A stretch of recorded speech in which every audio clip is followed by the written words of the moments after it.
Meus amigos, sob as bênçãos de Deus e o amparo de Jesus e dos bons espíritos, desejamos a todos boa noite.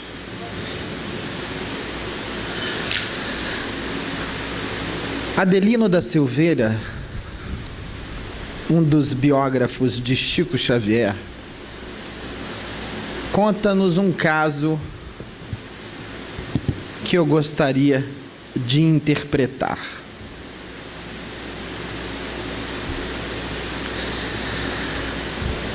Meu nome é Adelaide e digo-vos, Deus não é justo.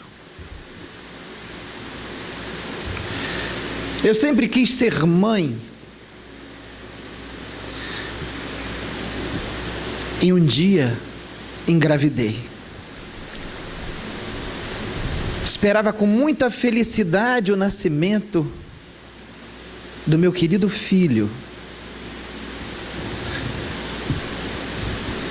E ele nasceu. Ele nasceu sem os braços. Eu e o meu marido, depois de aceitarmos a situação, amamos aquele menino com toda a nossa força. Alguns anos se passaram,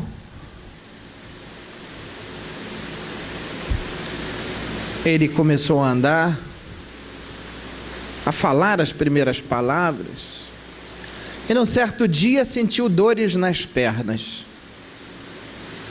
As dores não cessavam.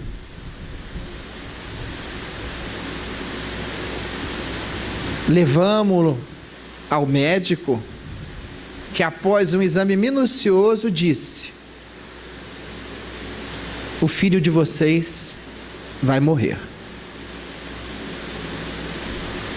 A não ser que nós amputemos as suas duas pernas.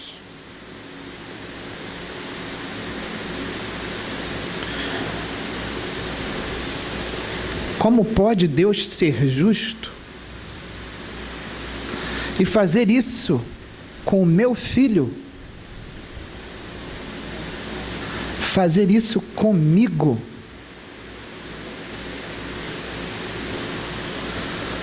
Vamos dar uma pequena pausa na história e vamos ver o que dizem os espíritos sobre isso. Uma vez que nós hoje vamos conversar um pouco sobre a lei natural, que nos é apresentada na questão 614, em que os espíritos nos dizem que a lei natural é a lei de Deus. Ela abrange tanto as leis físicas, a lei de gravitação universal, quanto as leis morais, as leis da alma. Dizem os espíritos que a lei de Deus é a única verdadeira para a felicidade do homem. Não há outra lei senão a lei de amor, para levar-nos à felicidade. Essa lei nos indica o que devemos fazer ou deixar de fazer.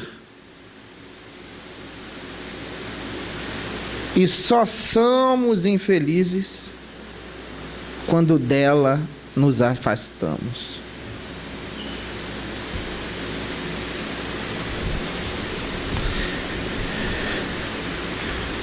Chico recebeu Dona Adelaide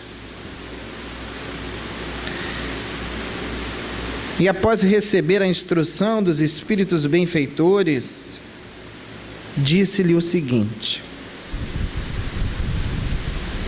Dona Adelaide,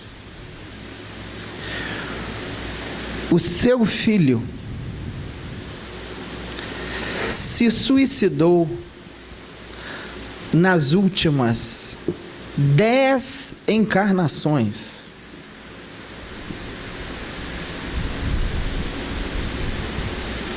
E porque Deus é justo e perfeito,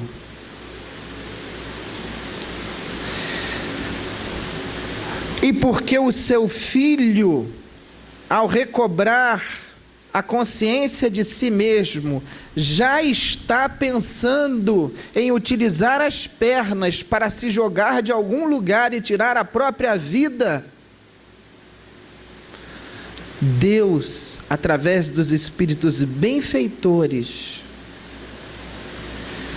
está lhe dando esse remédio amargo, mas necessário, para que ele permaneça mais algum tempo no corpo físico, em regime de prisão, e pelo menos tente se acostumar um pouco mais com essa situação.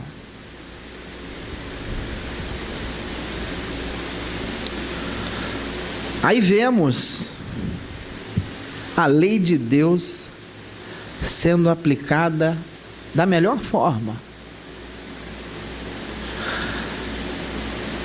Não é possível negociarmos certas coisas.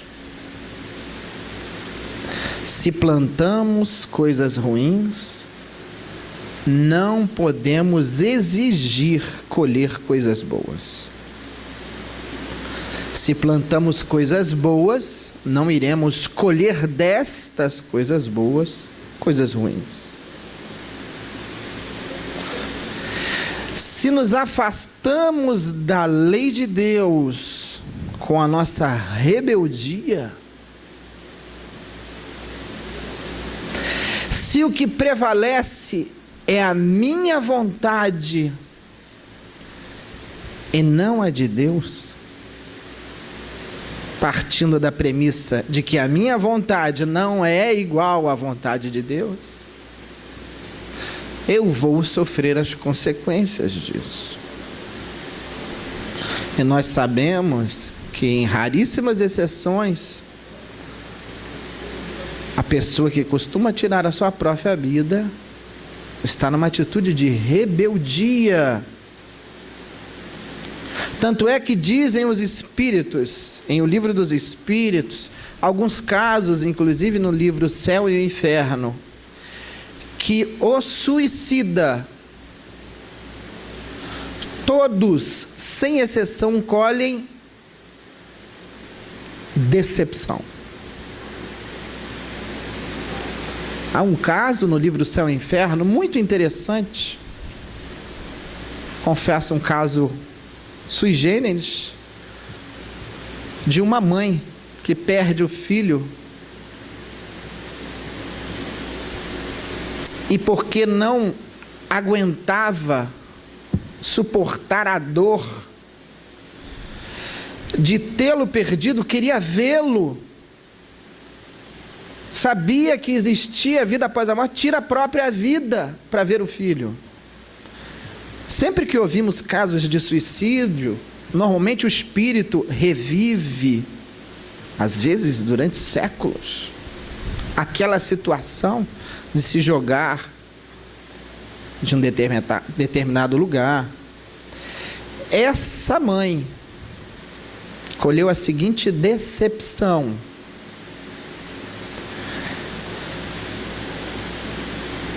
ela ia ficar com a mente, cognitivamente, em estado normal.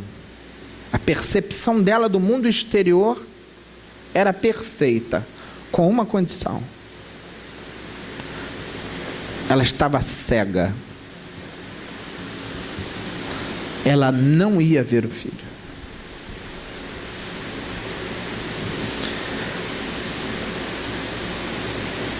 Será que o nosso Deus é cruel?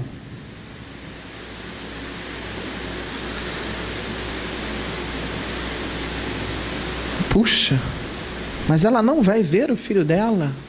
Não vai ver o filho dela.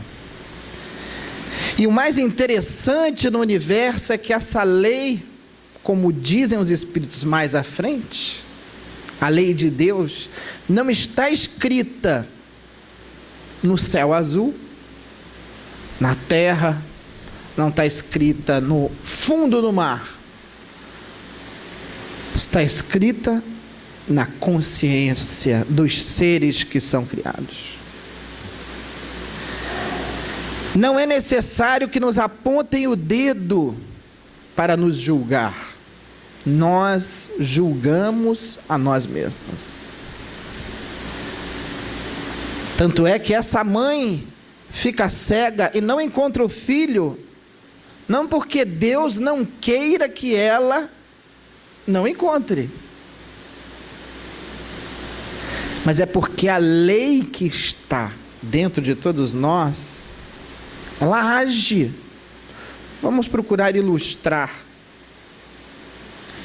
No livro Memórias de um Suicida, psicografado pela Ivone Pereira, escrito pelo poeta português Camilo Castelo Branco, revisado e terminado por Leon Denis na espiritualidade, porque Camilo precisava reencarnar. Tem um caso muito interessante. Camilo Castelo Branco se suicida com um tiro na cabeça. E depois de passar por muitas dificuldades no Vale dos Suicidas, que parece ser uma região no umbral, é resgatado pelos servos de Maria. Na enfermaria ele já conhece outras pessoas. E há um indivíduo, depois de um tempo, convivendo com todos eles, há um em especial que vai reencarnar, um espírito que havia se suicidado. E conforme o momento da reencarnação se aproximava, ele não ia mais sentindo as mãos.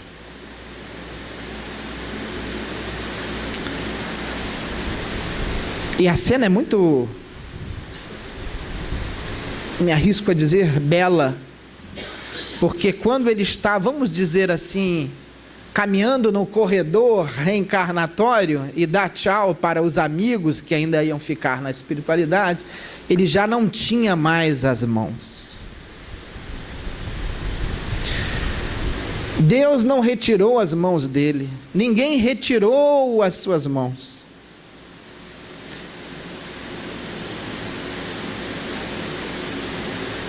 Ele havia assassinado a esposa pelo enforcamento e depois tirado a própria vida. Ele tinha tanta vergonha do ato cometido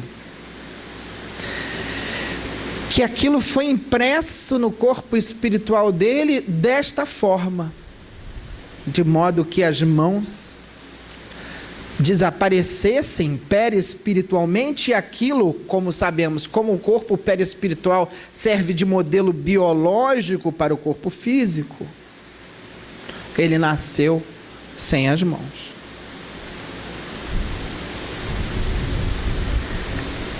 Então, as leis de Deus que estão em nossa consciência fazem isso conosco, para que a gente aprenda. Há um outro caso também muito marcante no livro Renúncia, que conta a belíssima história de Alcione, um espírito de extrema grandeza, já não reencarnava na Terra. Psicografia de Chico Xavier, um dos romances de Emmanuel. Ela tinha uma missão que foi a de vir à Terra e resgatar o grande amor da vida dela. Ela já estava em esferas mais elevadas, É muito interessante que há um personagem que se envolve no comércio de escravos. Ganhou muito dinheiro explorando a mão de obra dos nossos semelhantes. Quando ele desencarna, chega no mundo espiritual, a vergonha dele era tamanha que um braço e uma perna se atrofiam. E ele reencarna e aquilo é impresso no corpo físico. Ele reencarna como irmão de Alcione. Um espírito com dificuldades como as nossas. Às vezes se enchia uma preguicinha, né? Mas Alcione o ensina a tocar violino. Ela cantava, eles iam pelas ruas tentando angariar algum tipo de recurso para viver. Até um dia que ele é atropelado por uma carruagem. É socorrido por algumas pessoas de uma igreja. É levado para essa igreja e pede que tragam Alcione. Alcione chega e ele, já quase desencarnando, com a visão espiritual, diz: minha irmãzinha, veja, o meu braço e a minha perna ficaram bons. Ele tinha espiado, tinha resgatado, tinha aprendido que nós precisamos fazer não a nossa vontade, mas a vontade de Deus. Nós precisamos fazer a vontade de Deus.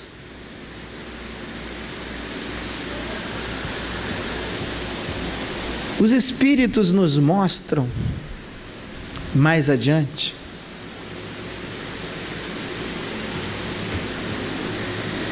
que todos nós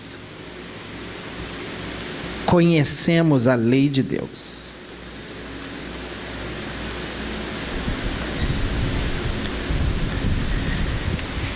Mas nem todos nós compreendemos a lei de Deus. Nenhum de nós pode alegar desconhecimento das leis de Deus. Está em um Evangelho segundo o Espiritismo. Todos nós fomos criados e temos a mesma sensibilidade para a dor que o nosso próximo. Portanto, não é possível tentarmos falsear a lei, sofismar a lei. Sofisma é uma distorção da verdade. E hoje em dia, infelizmente, a gente tem visto algumas coisas bastante primitivas. Há alguns psicanalistas que vêm vendendo a ideia de que se eu, Gustavo, casado com Patrícia, minha esposa, se eu amo a minha esposa, eu não posso querê-la só para mim, porque isso é egoísmo. Eu tenho que compartilhá-la com as outras pessoas. Vejam um pensamento sofismado.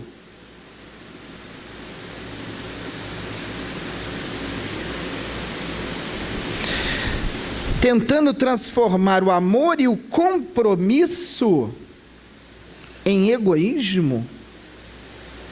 Obviamente que não estamos aqui dizendo que uma pessoa é nossa propriedade. Mas é claro que para eu exercitar a paciência, para eu exercitar a serenidade, eu preciso de convivência.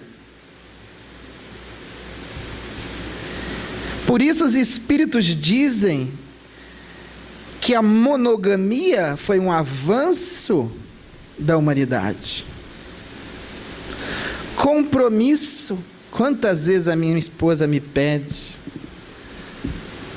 a 1h da manhã, meu amor, estou com uma sede.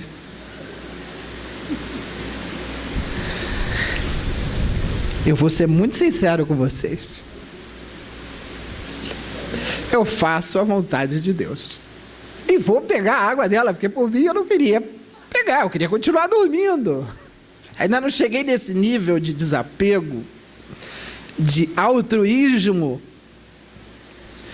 É claro que em alguns momentos, eu também peço para ela, né? E nós vamos fazendo essa troca.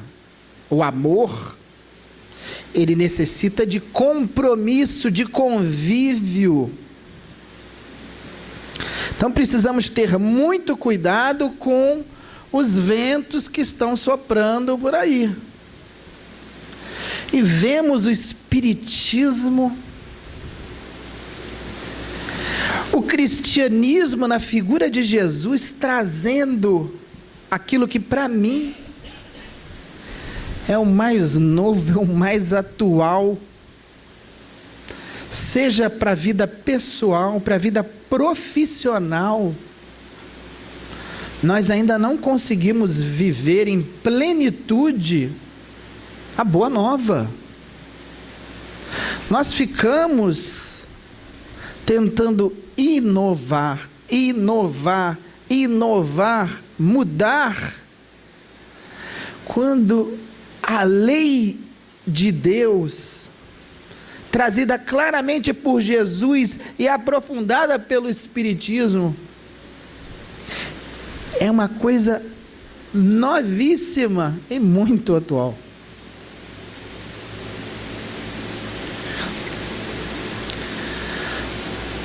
Uma jovem certa vez me perguntou: Gustavo, eu gosto de um rapaz. Esse rapaz tem um compromisso com uma outra moça. O que você acha que eu devo fazer? Pediu a minha opinião. Aí eu dou. Como assim? Elabora mais, por favor. Não, é porque as pessoas ficam me dizendo: fulana, siga os seus sonhos, siga o seu coração. O que o seu coração está dizendo? A gente sabe, né? A resposta dessa pergunta. Quando eu digo coração, é o sentimento, né? O sentimento está dizendo: vai investir no rapaz.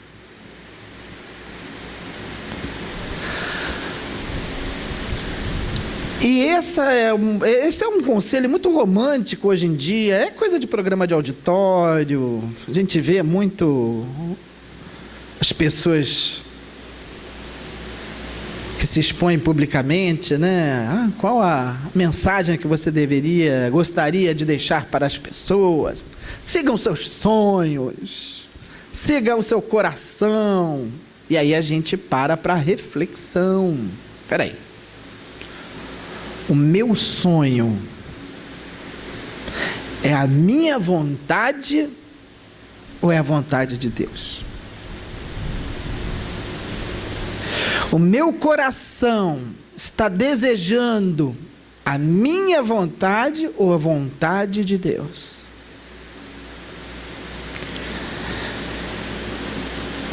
E aí vem uma reflexão muito simples que eu falei para essa jovem. Se você fosse a moça compromissada com esse rapaz, você gostaria que alguém investisse de forma a conquistá-lo e separá-lo de você?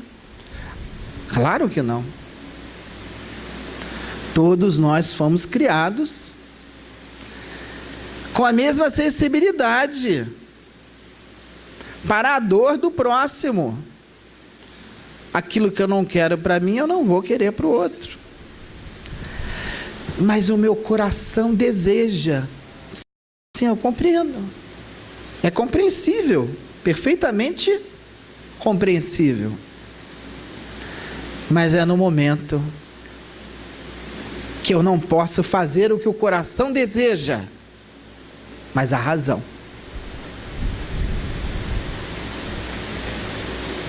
Quando os Espíritos dizem que a gente conhece a lei, veja, ela já sabia a resposta. Muitos de nós já sabemos as respostas para as perguntas que a gente faz. E em muitos casos estamos à espera de alguém que reforce aquilo que a gente não deve fazer.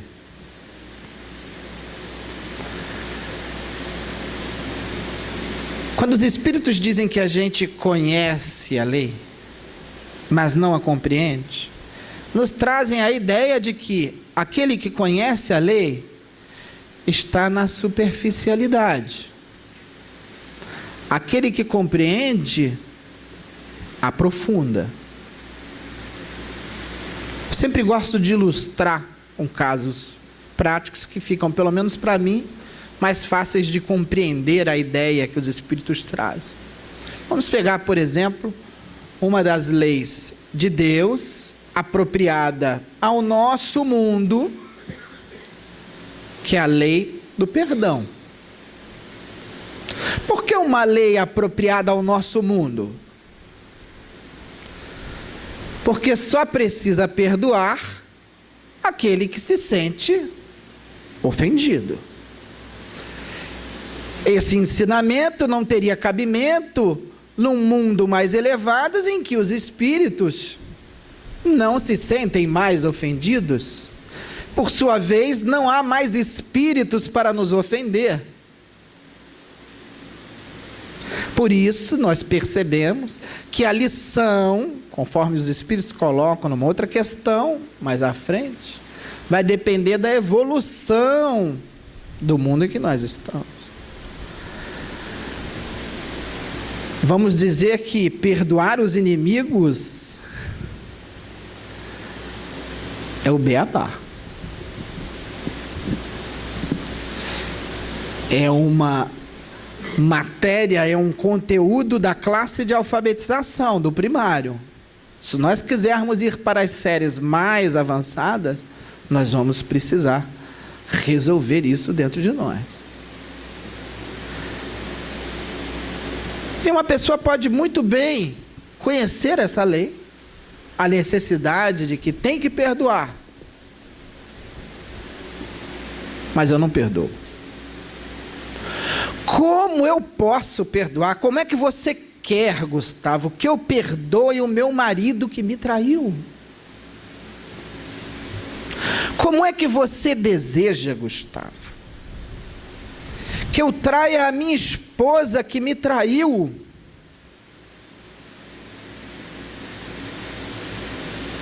Vejam que a pessoa está dizendo o seguinte, quando ela diz essa frase, quando ela faz essa pergunta: Gustavo, você está querendo que eu seja feliz? Os espíritos querem que eu seja feliz? É como se a pessoa estivesse se perguntando de forma a questionar isso. Tem um cristão do século III, que eu não me recordo o nome, que dizia o seguinte: se você quer ser feliz por um instante, vingue-se. É claro que a vingança traz algum tipo, vamos dizer assim, de satisfação mórbida, de contentamento, senão a gente não se vingava. Mas se nós queremos ser felizes pela eternidade, perdoemos. Ele usa o mesmo termo, felicidade, para as duas situações. Talvez pudéssemos usar outros, mas a ideia é essa mesmo.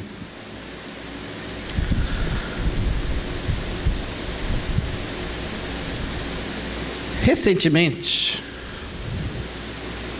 cerca de umas 3 semanas atrás, aconteceu um episódio, se eu não me engano, na cidade de São Gonçalo, em que o pai e o filho foram parados por criminosos e o carro deles foi alvejado, acertando o rapaz Daniel, meu aluno.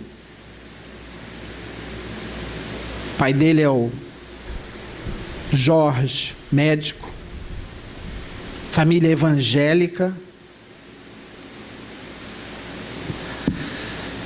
A mídia procurou explorar esse acontecimento. O jovem ficou de 10 a 12 dias em tratamento e desencarnou há mais ou menos uma semana. O pai falou em rede nacional de forma belíssima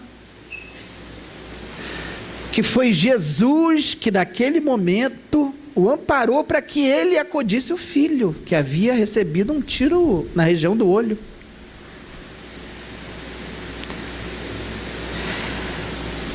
Que não guardavam mágoas daqueles que tinham agredido. E no sepultamento do corpo físico do menino, foi impressionante a atitude daqueles cristãos verdadeiros. Enquanto as outras pessoas choravam, eles consolavam as pessoas. Obviamente que eles não estavam, vamos dizer, vamos fazer uma festa. A gente sente. Divaldo diz que quando um ente querido desencarna, é parte da gente que se vai. Mas o cristianismo bem compreendido traz essa sustentação na hora difícil. E como eu sei, Gustavo, como eu vou me sair numa situação como essa? Muito simples, basta ver como é que nós nos saímos das coisas menores de cada dia. Eu vou compartilhar com vocês um pensamento e um sentimento que eu tive no dia, quando estava vendo-os, fizeram um pequeno culto, cantaram louvores, assim como a gente procura fazer num sepultamento de alguém, pelo menos do nosso círculo espírita. A gente procura manter uma ambiência, né, agradável, cantando músicas espíritas, que eles chamam louvores. E eu me peguei em um momento de fraqueza. Eu tenho 46 anos, fui pai com 41, já com mais idade. Tenho uma filha de 5 e uma filha de 3. Em um determinado momento eu me peguei tendo o seguinte pensamento: Pai, não deixe isso acontecer com as minhas filhas. No mesmo momento mas seja feita a sua vontade. Jesus nos mostra que nós podemos pedir, mas que precisamos entender que a vontade a ser feita é a vontade de Deus. Pai, afaste de mim esse cálice, mas seja feita a sua vontade.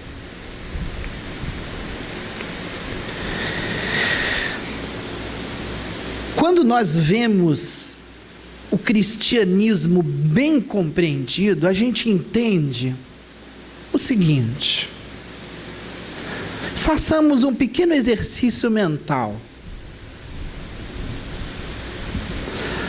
Nós estamos andando aqui na Dias da Cruz, paramos numa esquina para atravessar, estamos lá, tranquilos, vem uma pessoa e dá um pisão no seu pé, aquele machuca. Qual o sentimento que a gente tem na hora?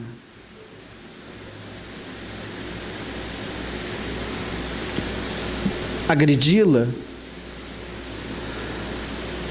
Bem, a agressão não é um sentimento, seria uma ação. Mas um sentimento de raiva que poderia levar à agressão. O olhar da morte, te dá aquele olhar para o outro assim.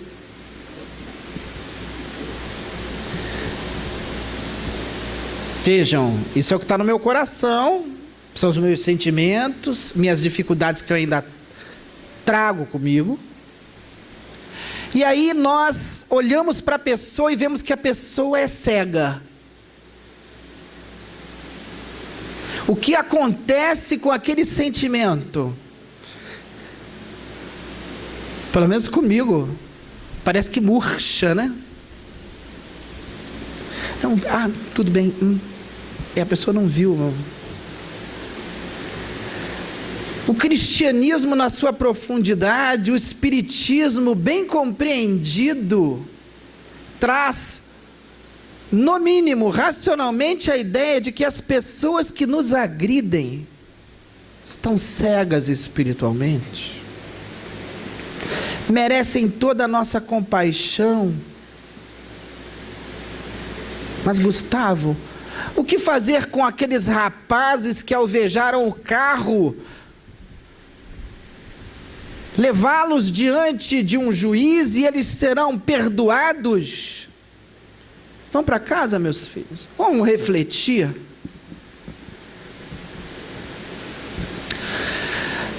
Eu entendo que essa é uma interpretação equivocada da lei de amor.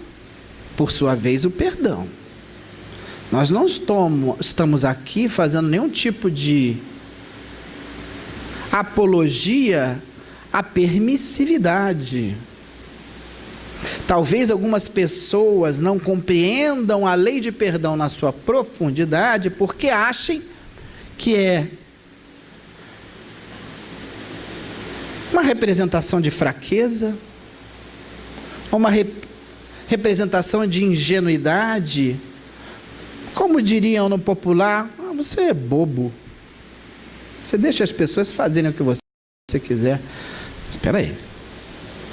Não é essa a orientação cristã. A orientação espírita. Porque se fosse assim, como é que nós iríamos educar nossos filhos? Ou será que a firmeza também não é um gesto de amor? Se você não der limites, como vai ficar? Claro que esses rapazes precisam aprender, e nós, aqui encarnados, temos um modelo pedagógico que em determinadas circunstâncias eles são privados da liberdade deles. Quem se lembra de André Luiz em Nosso Lar, quando Lísias conta para ele a história de Nosso Lar, a história em que o governador queria mudar o modelo de alimentação de Nosso Lar, para que os espíritos que lá habitam se espiritualizassem mais. Eles chegam a dizer que Nosso Lar era praticamente um departamento do umbral. Eles então, pegando ensinamentos de esferas mais elevadas, trazem instrutores, ensinam a população desencarnada daquela cidade a retirar a alimentação através da respiração, com exceção do Ministério do Auxílio e da Regeneração, que por serem ministérios com um trabalho, se me permitem, vamos dizer assim, mais braçal, mais materializado, ainda tomam os caldos, as sopas, algumas frutas. E eles passaram 20 e poucos anos, quase 30 anos, sensibilizando a população. Houve manifestação em praça pública de Nosso Lar contra a implementação do novo modelo. E depois de 20 e poucos anos, levando esses espíritos às esferas mais elevadas. Olha que funciona. Esses espíritos foram presos num calabouço. Foram privados de sua liberdade. Essa medida foi tomada pelo governador sob a orientação do Ministério da União Divina, que foi o único ministério que não havia se contaminado. Esses espíritos rebeldes, depois de um tempo, se arrependeram e ajudaram a governadoria a corrigir os problemas que haviam causado. Se isso acontece em nosso lar, um modelo para nós, claro, que com limitações, trata-se de uma colônia de transição para espíritos que vão para esferas superiores ou que vão reencarnar. Então nós percebemos que lá, pelos relatos, não é permitido, por exemplo, empreender. A governadoria, nós temos os meios de produção controlados pela governadoria, existe a lei de propriedade, a pessoa pode ter uma casa com 30 mil bônus hora. E aí recomendamos o livro com uma leitura bem detalhada para observar todas essas questões. Mas então percebemos que o perdão se trata mais de uma questão interna, de não guardar mágoas, como dizem os espíritos, nem ódio, estar aberto para auxiliar aquela pessoa quando necessário. Então não queremos aqui, de forma alguma, interpretá-la de outra forma, mas trazemos a ideia que o Espiritismo nos traz, que é a de aprofundar, porque isso que o Espiritismo é uma doutrina que precisa ser estudada. E além de estudada, reflexão, muita reflexão. Mas o que será que os Espíritos querem dizer com conhecer a lei e compreendê-la? De que forma isso se enquadra a mim? Vou levar para uma situação prática, cotidiana, para que a gente possa compreender melhor. Então, o perdão bem compreendido nos leva a essas conclusões.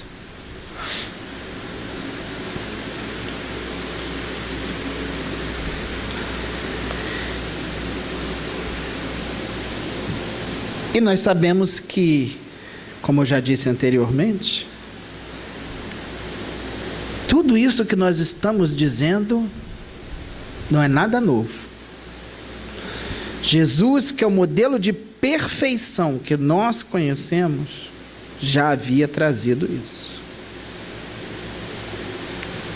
Mas se Jesus já havia trazido isso, qual a necessidade da vinda do Espiritismo? Pergunta Kardec, em uma das questões sobre a lei natural, a lei divina. Porque os homens progrediram e puderam receber uma lei mais aprofundada. Jesus não conseguia, naquela época, aprofundar as questões, por exemplo, da reencarnação. Falando com um doutor da lei, um Nicodemos, um homem preparado, que revela no seu relato a dificuldade de compreender como é possível um homem voltar ao ventre de sua mãe depois de velho. É a pergunta que ele faz a Jesus. Pois tu és doutor da lei e não sabe? Então a gente percebe que o Espiritismo aprofunda. E essa é uma necessidade de nós espíritas, se quisermos viver a lei de Deus em sua plenitude. Precisamos nos aprofundar, precisamos meditar, precisamos nos arrepender. Gustavo, não me arrependo de nada do que eu faço. Porque foram esses erros que me trouxeram até aqui. Já devem ter visto esse tipo de coisa, né? As pessoas costumam dizer isso, algumas pessoas, né? Vou compartilhar com vocês, eu acho essa frase extremamente antipática. Não me arrependo de nada do que eu fiz. Puxa, se está lá no código moral da vida futura, no livro Céu e Inferno, arrependimento, expiação e reparação. O arrependimento significa uma mudança de direção. Eu pensava assim, agora eu penso assado. Puxa vida, e quantos de nós sabemos o que precisamos fazer, mas fazemos o contrário?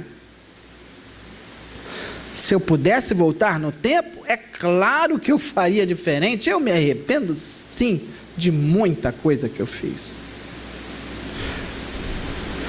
Algumas, talvez por ignorância, isto é, por não saber, e outras porque sabia, mas em vez de fazer a vontade de Deus, ainda muito ligado aos prazeres materiais, me permiti tropeçar. No livro Devassando o Invisível, da Ivone Pereira, há um caso muito interessante.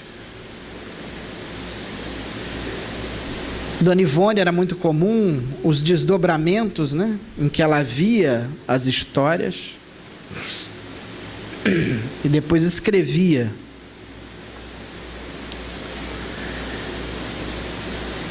Ela chega numa região lamentável e vê espíritos esquálidos, magérrimos. E tinha uma senhora jovem tomando conta desses espíritos.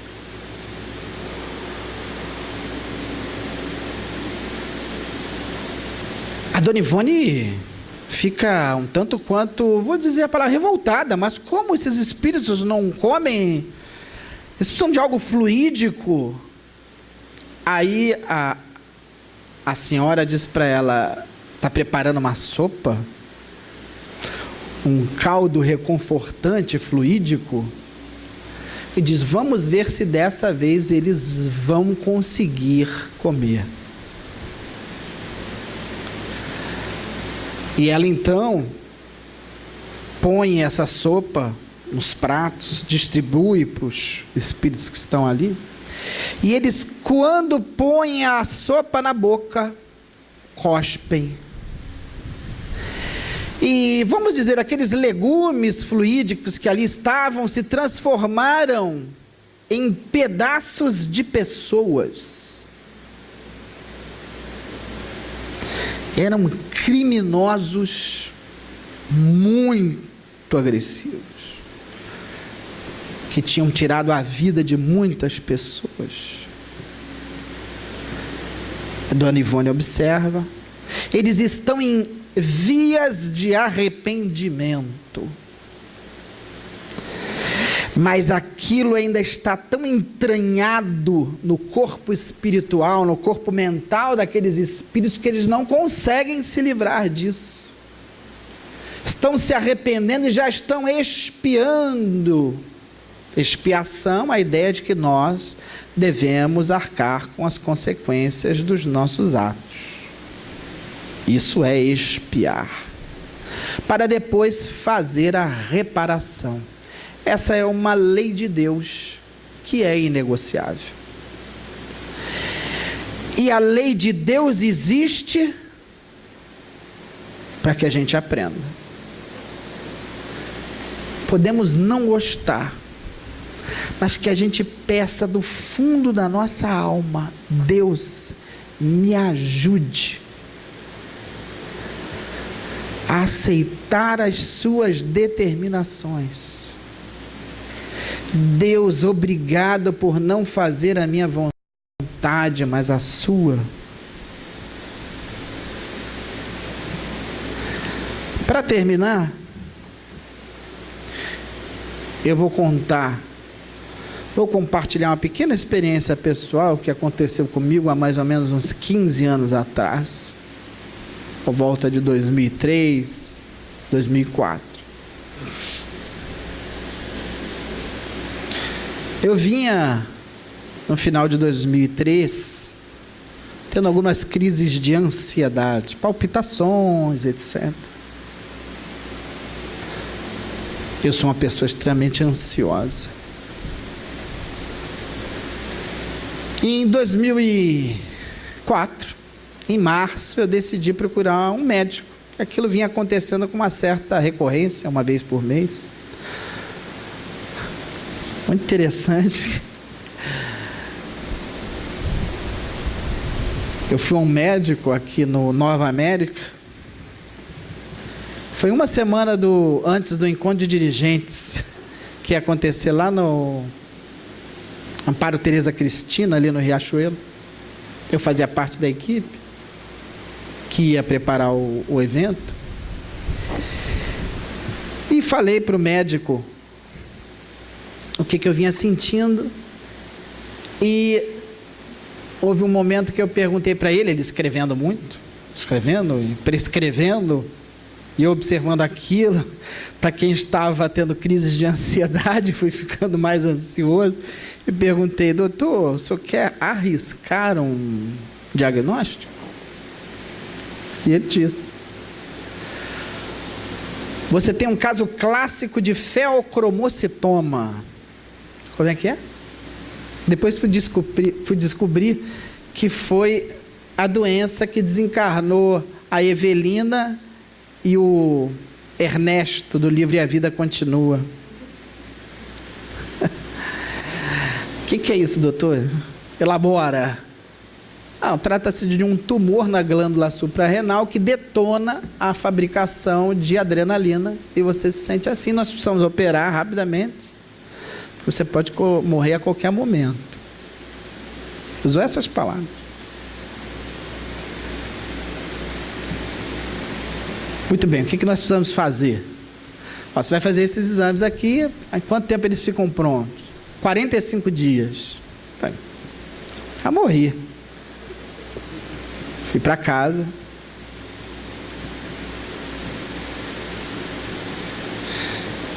Comecei a ter os sintomas das crises que eu tinha. Situação oportunista até para uma interferência espiritual, né? E eu pensando comigo: a morte não existe. Se eu desencarnar, eu vou continuar trabalhando no mundo espiritual. Mas, Senhor, eu não quero desencarnar agora. Ainda há muita coisa para fazer. E eu me desequilibrei. Foi uma semana muito difícil. Mas eu não posso negar que naquele momento eu tive a percepção correta de onde eu estava. Eu me lembro de olhar para as estrelas naquela noite e perceber. Estava relendo o livro Paulo e Estevão. Gustavo, a tua fé é uma fezinha de nada. Morreu. Olha, o campo racional estava em perfeito estado, mas o campo sentimental foi muito abalado. É nesse momento que eu me lembro daquela frase que o Espiritismo, a fé raciocinada, é aquela que pode ser confrontada em todas as épocas. Porque havia sim uma robustez na razão que sustentou o sentimento. Com o tempo eu fui desconstruindo aquilo. E se nós pensarmos bem, esse homem foi um benfeitor para mim. Emmanuel, certa vez, com Chico, souberam desencarne de um sujeito que agredia muito o Chico, através de publicações, etc. E Emmanuel disse para o Chico: vamos nos acalmar e orar pelo nosso benfeitor, porque ele sempre nos ajudou a mantermos a vigilância, a não nos magoarmos.